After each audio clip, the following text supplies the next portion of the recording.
आदिवासींची निसर्गपूजक संस्कृती आणि ग्रामीण भागातील संस्कृतीशी तिची जोडलेली नाळ जाणून घेण्यासाठी हा व्हिडिओ नक्की पहा। नमस्कार, मी शिवानी पाटणे, मॅक्स महाराष्ट्रमध्ये आपल्या सर्वांचं स्वागत आहे। जंगलासोबत आदिवासींचे नाते आई मुलाचे।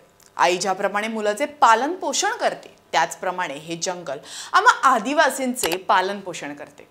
तुम्ही जंगलाला संपत्ती म्हणत असाल, त्याचे मूल्य पैशांमध्ये काढत असाल, पण जंगल आमच्या उपजीविकेचे साधन आहे। ज्येष्ठ आदिवासी नेते माधवजी गोटा यांची ही प्रतिक्रिया आहे। आदिवासी आणि जंगल यांच्या सहसंबंधाची माहिती आपल्याला या त्यांच्या प्रतिक्रियेतून मिळते।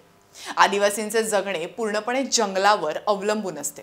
दुर्गम आदिवासी भागातील गावांच्या अत्यावश्यक गरजा जंगलातून भागवल्या जातात। आदिवासी संस्कृती, त्यांचे सामूहिक जीवन जंगलाशिवाय पूर्ण होत नाही।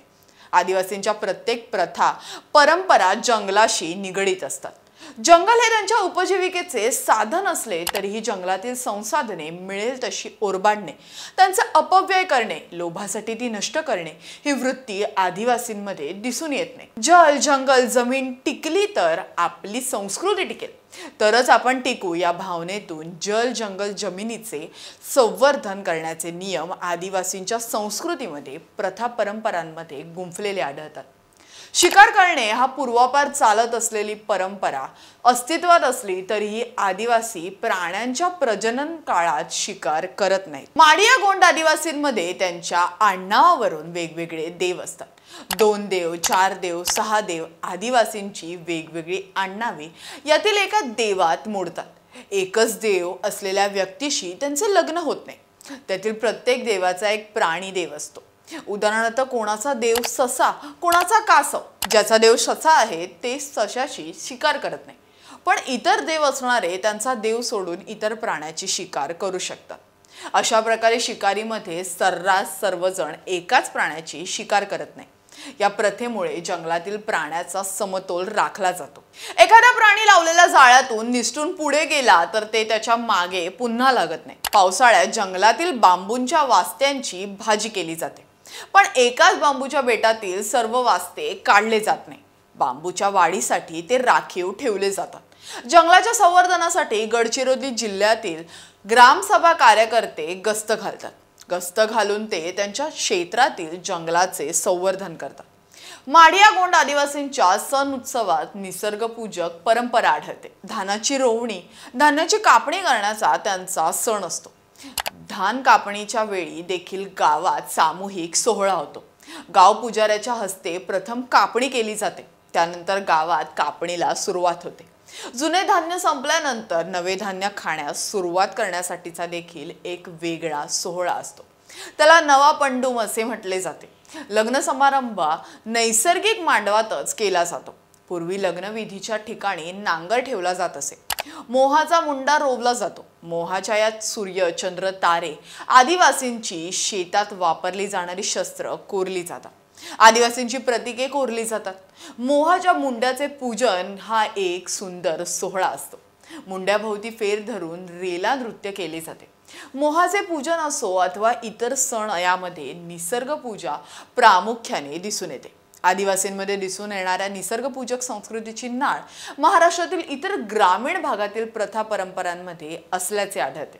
आदिवासींमध्ये मोहाच्या लाकडाची पूजा केली जाते, तर ग्रामीण भागात आजही लग्नाच्या आदल्या दिवशी मुहूर्तमेढ रोवण्याचा सोहळा असतो। यामध्ये 5 वेगवेगळ्या झाडांच्या फांद्या रोवल्या जातात, त्याची पूजा केली जाते। लग्नघराच्या समोर करंजाच्या फांद्यांचा मांडव घातला जातो। त्याचे विश्लेषण करायचे झाल्यास आदिवासींच्या निसर्गपूजक संस्कृतीची काही बीजे ग्रामीण भागातील संस्कृतींमध्ये देखील पाहायला मिळतात।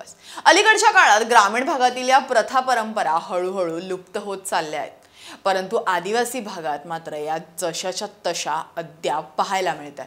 आदिवासी संस्कृती ही पर्यावरणाला धक्का लावत नाही। आपल्याकडे शहरातील कार्यक्रमात होणाऱ्या जेवणावळीत धोकादायक असलेल्या प्लास्टिकच्या पत्रावळ्या, द्रोण वापरले जातात, त्यामुळे पर्यावरणाला धोका निर्माण होतो। आदिवासी आजही पळसाच्या पानांच्या पत्रावळ्या व द्रोण वापरतात।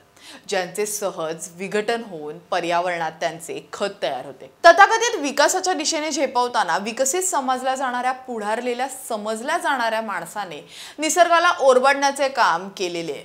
हा तथाकथित विकास येथील पर्यावरणाला धोका निर्माण करणार आहे।